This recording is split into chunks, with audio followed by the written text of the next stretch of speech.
Mtazamaji, na kusalimia tena katika jina la Yesu Kristo. Ninaamini siku yako imekuwa jema, na usiku wa leo nataka nikupe pointi hii itakusaidia. Ukiangalia katika Mithali 24 mstari wa 3, maandiko yanasema kwa hekima nyumba hujengeka.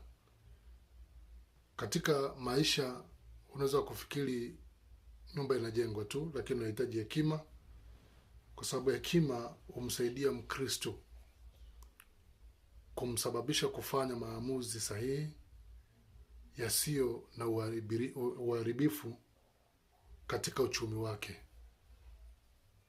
Jitahidi kuishi katika maisha ambayo yatakayomfurahisha Bwana. Ishi katika hekima hata kama mambo yatakuwa magumu. Kaa katika utulivu katika somo ambalo limepita. Na hili ni somo ambalo linasema tabia zinazosababisha Mkristo aweze kudumu katika uchumi. Mungu akubariki na ubarikike. Mungu akuinue na uinuke. Naitwa Apostle BM. Amen.